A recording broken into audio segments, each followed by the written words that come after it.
재미있게 보시고 좋아요, 구독 부탁드립니다. 천하를 삼킨 용, 진시황. 그는 만리장성을 쌓고 문자와 도량형을 통일한 절대 권력자였습니다. 하지만 그가 정복하지 못한 단 하나의 적은 바로 죽음이었습니다. 영생을 향한 그의 광기 어린 집착은 역사상 가장 기묘하고 거대한 탐사를 시작하게 합니다. 신하 서복과 3,000명의 어린아이들이 불멸의 약을 찾아 떠난 마지막 항해에 그들은 왜 돌아오지 않았을까요? 온 세상을 발 아래 둔 황제의 마음은 늘 죽음의 공포로 떨고 있었습니다.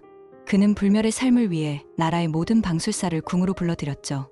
그때 칠흑 같은 어둠 속 한 줄기 빛처럼 혹은 더 깊은 심연의 그림자처럼 서복이라는 방술사가 황제 앞에 나타납니다. 그는 동쪽 바다 아득한 곳, 신선들이 사는 복례산에 영원한 생명을 주는 불로초가 있다고 속삭였습니다. 그 말에 진시황의 눈이 번뜩였습니다. 황제는 서복에게 상상조차 할 수 없는 지원을 약속합니다. 거대한 함선, 당대 최고의 기술자, 그리고 가장 불가사의한 재물, 3,000명의 순수한 어린아이들. 막대한 국고와 어린 생명들을 실은 함대는 그렇게 황제의 꿈인지 서복의 야망인지 모를 목적지를 향해 검푸른 바다로 떠났습니다. 몇 년 뒤 서복이 홀로 돌아왔습니다. 그의 얼굴엔 바다의 공포가 아닌 알 수 없는 미소가 걸려 있었죠. 그는 거대한 상어가 길을 막아 신선들의 섬에 닿지 못했다고 변명했습니다. 하지만 진시황의 집착은 꺾이지 않았습니다. 오히려 최정예의 궁수들까지 붙여주며 다시 떠날 것을 명령했죠. 이것이 역사에 기록된 거대한 제국의 꿈이 바다 위로 사라진 마지막 장면이었습니다.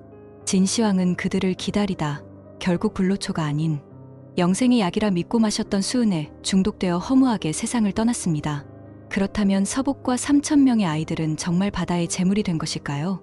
놀랍게도 서복의 흔적은 바다 건너 일본 곳곳에 남아 있습니다. 일본의 여러 지역에는 서복 상륙지라는 기념비와 사당이 존재합니다. 특히 일본 서부 사가현에는 서복이 자신을 진나라에서 온 신하라고 소개하며 정착했다는 전설이 내려옵니다. 그가 중국의 선진 농업 기술과 의술을 전파해 일본 고대 문명 발전에 큰 영향을 끼쳤다는 것입니다. 어떤 이들은 서복이 처음부터 진시황을 속였다고 말합니다. 폭정을 피해 3,000명의 아이들과 새로운 나라를 세우려 했던 거대한 탈출극이었다는 것이죠. 과연 서복은 임무에 실패한 충신이었을까요? 아니면 폭군에게서 벗어나 새로운 문명을 연 위대한 설계자였을까요? 2200년이 지난 지금도 서복의 마지막 항해는 역사의 미스터리로 남아 있습니다.